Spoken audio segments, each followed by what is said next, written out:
Inilah tragedi konflik Sampit, sebuah bentrokan sosial yang terjadi di Kalimantan Tengah pada tahun ke-2001. Dalam hitungan hari, sebuah kota berubah menjadi zona konflik. Ratusan orang kehilangan nyawa. Puluhan ribu lainnya terpaksa mengungsi, meninggalkan rumah, pekerjaan, dan masa depan mereka. Konflik ini bukan sekadar perkelahian biasa. Ia adalah ledakan dari masalah lama yang terpendam bertahun-tahun. Apa yang sebenarnya terjadi di Sampit dan mengapa konflik ini bisa begitu cepat meluas?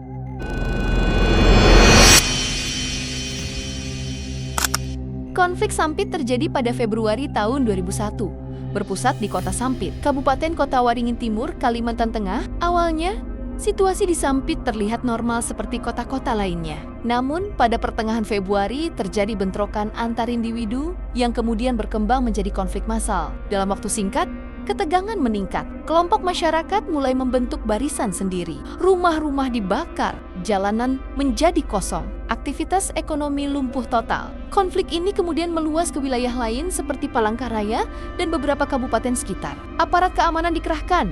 Namun pada fase awal, situasi sangat sulit dikendalikan karena konflik menyebar dengan cepat. Ribuan warga mengungsi ke pelabuhan, bandara, kantor polisi dan markas militer untuk menyelamatkan diri. Konflik Sampit tidak terjadi secara tiba-tiba. Para peneliti dan pengamat menyebutkan bahwa tragedi ini dipicu oleh akumulasi masalah sosial, ekonomi, dan budaya. Beberapa faktor utama yang sering disebut dalam berbagai sumber. Pertama, ketimpangan ekonomi. Sebagian masyarakat lokal merasa tersisih dalam akses pekerjaan, lahan, dan sumber daya. Kedua, persaingan lapangan kerja. Perubahan demografi akibat program transmigrasi sejak puluhan tahun sebelumnya menciptakan persaingan yang semakin tajam. Ketiga, konflik sosial yang pernah terjadi sebelumnya. Konflik serupa pernah terjadi di wilayah Kalimantan pada akhir 1990-an, sehingga menyisakan trauma dan ketegangan laten. Keempat, lemahnya resolusi konflik. Masalah-masalah kecil yang tidak diselesaikan dengan baik berubah menjadi kemarahan kolektif.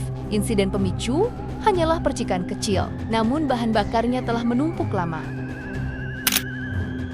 Ketika konflik memuncak, situasi Sampit digambarkan sangat mencekam. Aparat keamanan mengalami kesulitan karena medan yang luas, akses terbatas, penyebaran konflik yang cepat. Berdasarkan laporan berbagai media nasional, evakuasi besar-besaran dilakukan melalui jalur laut dan udara. Kapal dan pesawat digunakan untuk memindahkan warga dari zona konflik. Pemerintah pusat akhirnya turun tangan langsung. Status darurat ditetapkan. Pasukan tambahan dikirim. Dialog antar tokoh masyarakat mulai diupayakan. Ketegangan baru mereda setelah berminggu-minggu. Seiring meningkatnya kehadiran aparat dan proses rekonsiliasi awal, menurut berbagai laporan resmi dan kajian independen, konflik Sampit menyebabkan lebih dari 500 orang meninggal dunia. Puluhan ribu orang mengungsi, ratusan rumah dan fasilitas umum rusak, aktivitas ekonomi lumpuh total. Angka pasti korban berbeda-beda tergantung sumber. Namun semua sepakat bahwa ini adalah salah satu konflik sosial paling berdarah dalam sejarah Indonesia modern. Sebagian besar korban adalah masyarakat sipil.